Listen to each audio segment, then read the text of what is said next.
we will see most of the operations in the near future. Key enabling technologies involving AI for the industry of the future would be concepts such as digital twins, additive manufacturing, artificial intelligence-based monitoring, human-robot collaboration.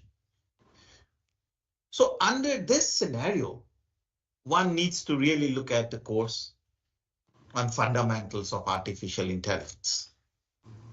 A couple of key enabling technologies that I thought I would highlight with my student friends here is what I'm going to present next. One of this is about automated patient monitoring. So it involves the elements of Internet of Things. You have identification,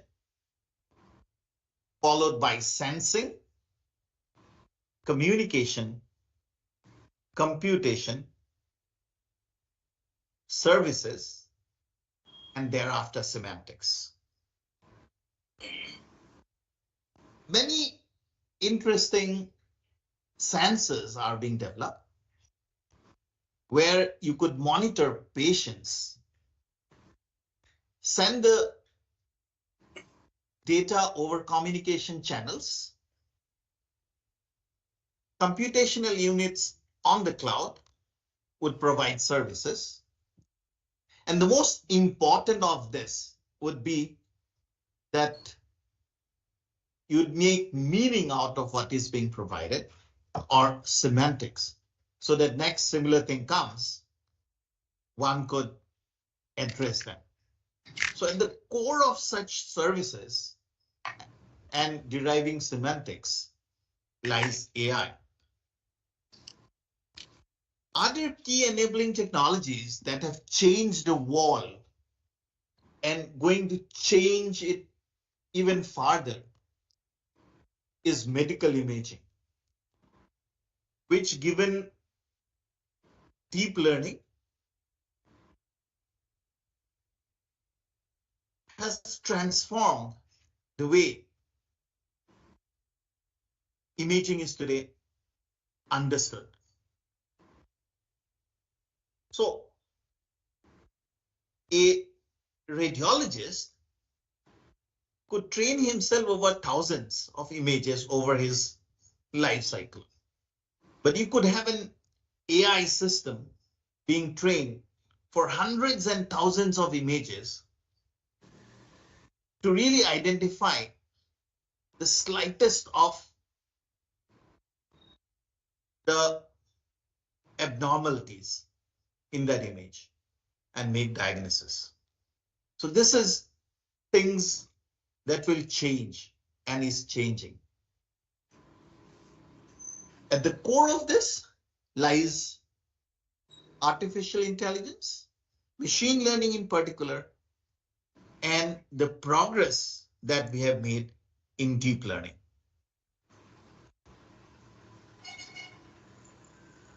Other key enabling technologies today made possible because of the advancement in AI is computer-assisted surgery,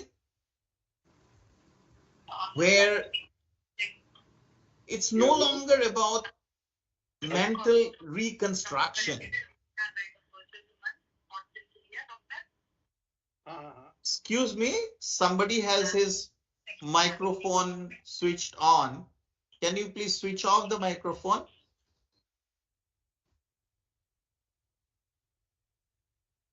So key enabling technologies of computer-assisted surgery is what is changing the face of surgery today.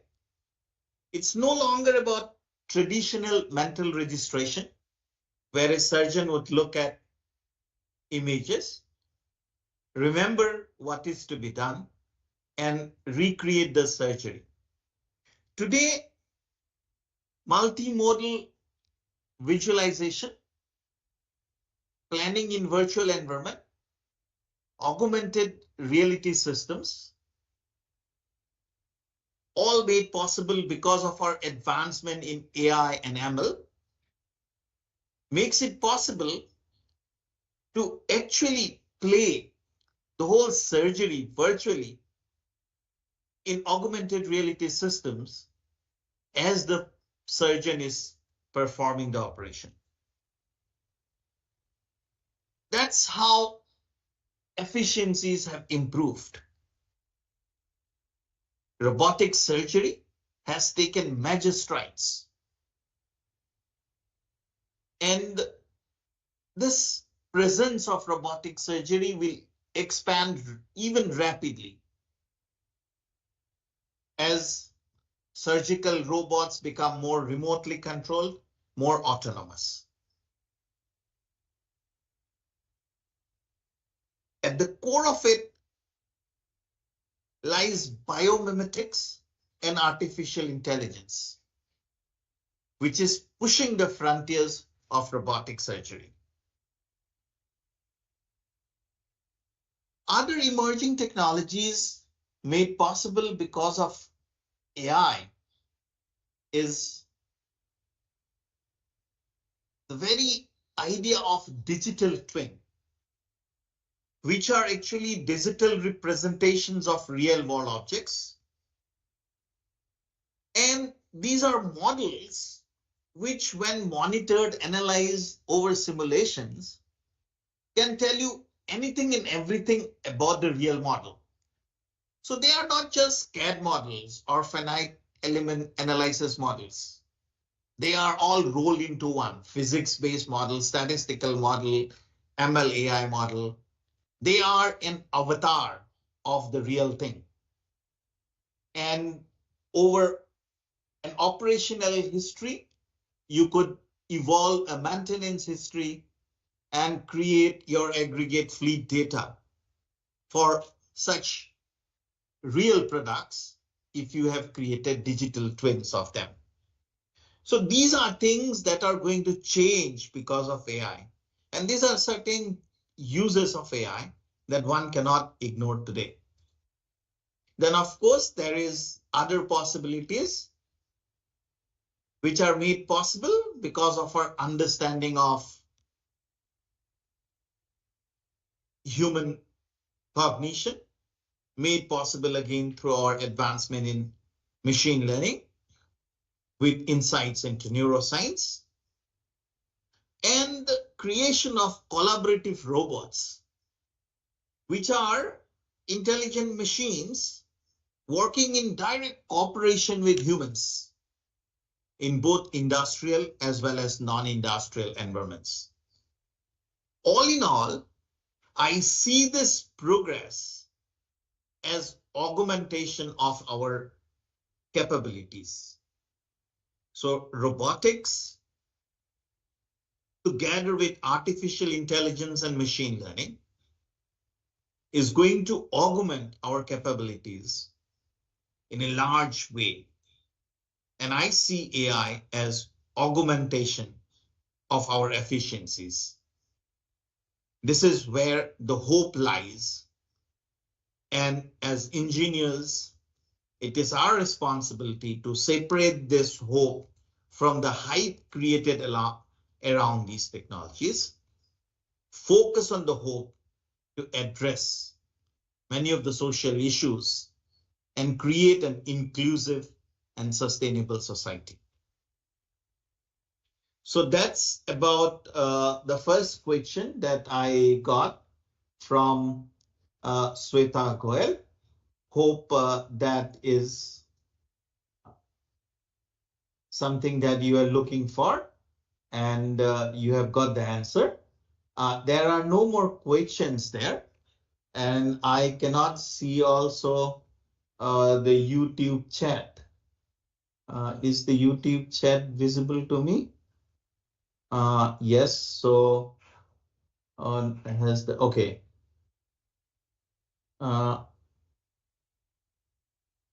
So there is No question. So if you want something to be answered, please feel free to give it on the YouTube chat so that we can take this up.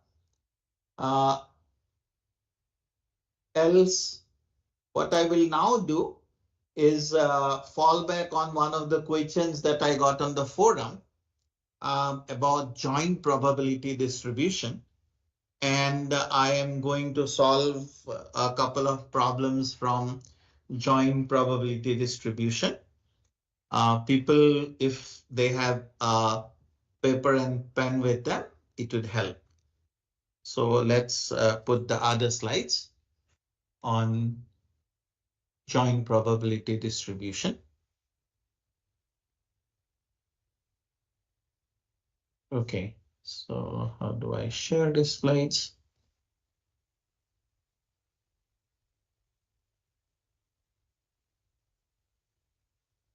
Share this window.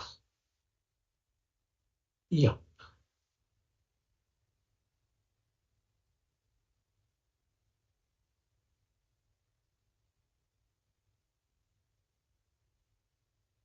So you must have done somewhere around week 7, I believe, probability distributions and reasoning under uncertainty. I would just take 5 or 10 minutes here to highlight for you certain problems on joint probability distribution. This is as per a question that I got it on the discussion forum. So joint probability distribution, what does that actually mean? Is if I'm talking of propositions in a given domain, if I can completely specify the probability assignment to all the propositions, then such a table that I create, I call it the joint probability distribution. So here is an example from the lectures itself. If you remember, we were talking of a problem where we had discussed the possibility of having cavity and toothache, and no cavity and toothache, or cavity but no toothache, and no cavity, no toothache. So these are the probabilities of having a cavity and a toothache, and having no cavity and a toothache. So if I can specify completely the probability assignments to all the propositions that I'm talking of, in this wall, the agent is talking of toothache or no toothache, and the scenario is having cavity or no cavity. So I could describe all of the probabilities. So that's the joint probability distribution. And given such joint probability distribution, I may be asked to really identify some unconditional probabilities. Like, what is the probability that the agent encounters cavity? So it is about adding these rows of probabilities of 0.04 and 0.06. Or I could be talking of conditional probabilities, like what is the probability that I have a cavity given toothache? And these type of probabilities you will find from the joint distribution on the probability of having cavity and toothache divided by the probability of having toothache. So you could either be looking at unconditional probabilities of a variable, in which case it is like figuring out which of these probabilities I need to add. Like the unconditional probability of having cavity is probability of having cavity with toothache, probability of having cavity without toothache.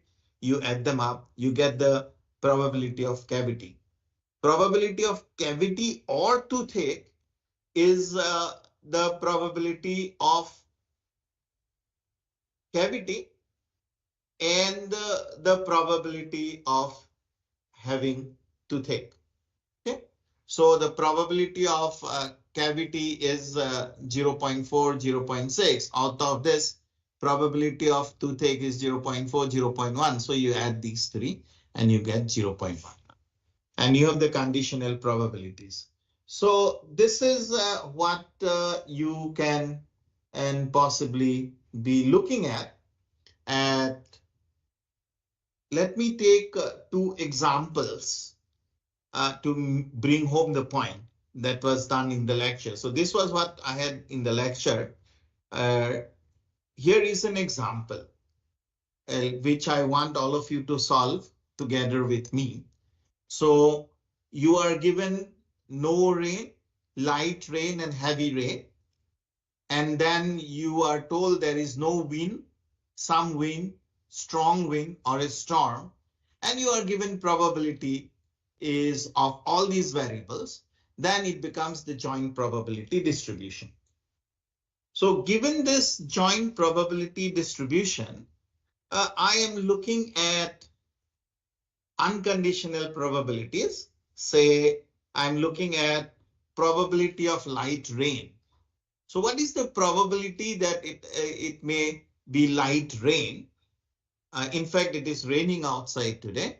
So what is the probability that it's light rain? You could add up whether it is no wind, some wind, strong wind, or storm. I'm not bothered. I'm only bothered about the probability of light rain. So you add all these up and you have 0.34. You add 0.05, 0.1, 0.15, and 0.04. So that's the unconditional probability of light rain. Or for that matter, you are interested in conditional probabilities, let's say. So conditional probabilities of something like heavy rain given strong wind. So heavy rain given strong wind would be heavy rain and strong wind, that probability. So which you could see heavy rain and strong wind, the probability is 0.1. And the probability of strong wind, which is this probability that we are looking at. So you would love to first get the probability of strong wind, which is 0.3, because you add this column up, 0.05, 0.15, and 0.1. And you have heavy rain and strong wind, so which is 0.1. So you have this as 0.1 by 0.3, which is 0.333. So this is how you will address these problems. You will look at the joint probability distribution, and for conditional probabilities, you'll use the joint. Otherwise, for unconditional probabilities, you'll add up whatever is given. Okay, so this is something that I wanted you people to really look at very closely. Do with me a couple of problems. Here is another, which is about the probability of the weather being either sunny, rainy, foggy, or some meteoric, and the temperature being hot or cold. And then you could be asked simple questions like unconditional probabilities that it is hot and sunny, which in case it's just a single value here, sunny, weather is temperature is hot, so it is 0.45. On the other hand, if I am given something like temperature is hot or weather is not foggy, then in the conditional probability table, not foggy is not given to you, but you are given when it is foggy. So not foggy would come out as 1 minus W equal to fog. So that's the probability that you will have. So you'll have the probability of hot plus the probability of not weather equal to fog minus the probability that it is hot and not foggy. So you will have for not fog 1 minus P equal to fog. So probability of being fog. And then there's total probability that it is hot and not foggy. Okay. So you will add them up and you will finally have a probability of 0.73. So similar problems is what I would emphasize that you kindly look up and do, particularly in terms of the fact that we are looking at reasoning under uncertainty, which uses such joint probability distribution tables. Okay? So these are the two things that I wanted to share with you. And that's what was asked in the document circulated to you, as well as the discussion forum. And as for the comments on the YouTube live thing, I see that there is George. Good evening, George. There is Renu. Good evening, Renu. But there are no questions. So if you do not have certain questions, then I would need to end this. Oh, I see there is one question from George. So, sir, is there any AI tool available in machinery maintenance acceptance or in preventive maintenance of machine? This is a very interesting question. Okay. Preventive maintenance, as we call it, is something in, which is before failure, what you want to do with the machine. So there is a lot of work on understanding data-driven mechanics, and there is a lot of work on failure prediction.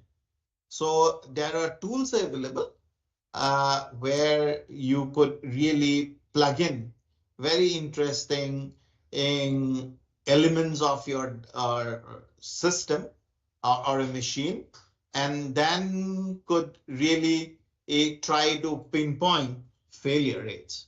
And you could look up the web for such availabilities as such tools.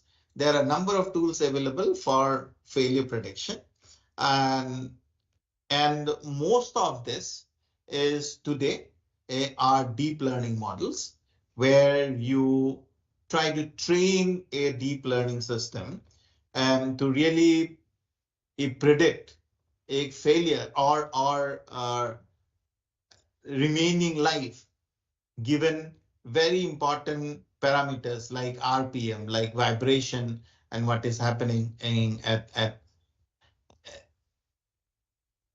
the shaft ends or things like that for a rotating machine. And these systems are available.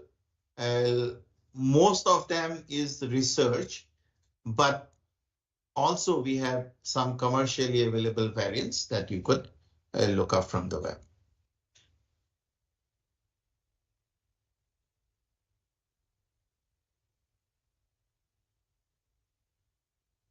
Sir, will you be able to teach us how to use it in ML? Use what in ML? Are you talking use AI for robot learning, how to avoid collision or play number sorting?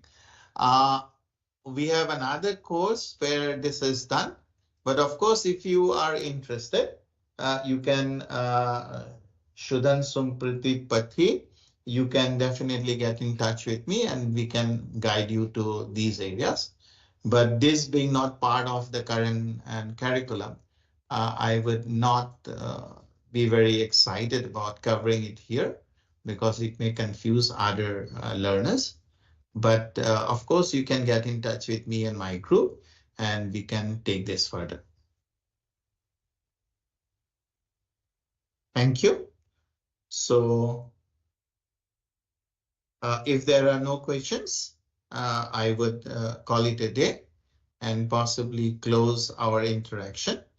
If you have any questions, you can put it, including doubts about the examination and evaluation of your assignments.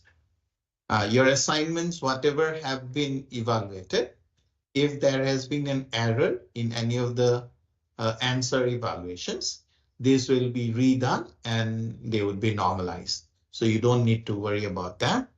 Number one. Number two, solutions are made public of all assignments that you have submitted.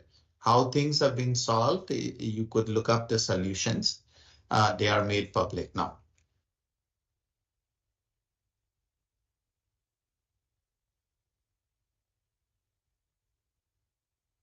So there is now a question saying, will you be able to give a brief on how statistics is using AI/ML?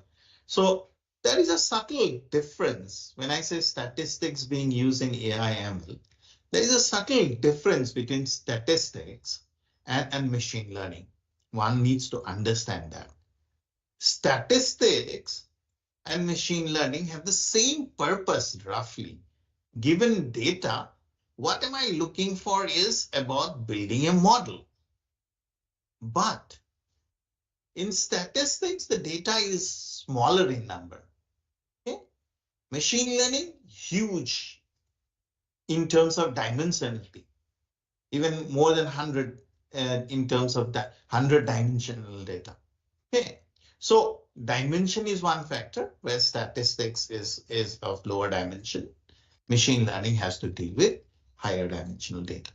More important than that, statistics would love the data to be noise free. And that is where it is trying to create a model of the data. Machine learning, on the other hand, strives on noise. It is about finding a model that works best as with a noisy high dimensional data. So it's not directly that you love to use statistics in ML. You'd use statistical tools, but here is your caveat. You have to be very careful.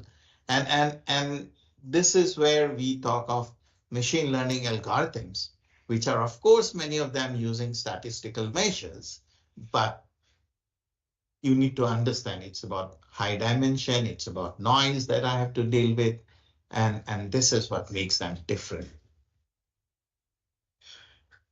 Okay, so thank you very much. If you have no more questions, I can call it a day. Great, have a nice time and have a wonderful weekend ahead. I wish you all the very best in the exams for your fundamentals in artificial intelligence, fundamentals of artificial intelligence course. Thank you very much. If you have any problems or queries, please feel free to write to me in my email address that I had shared with you earlier. Thank you.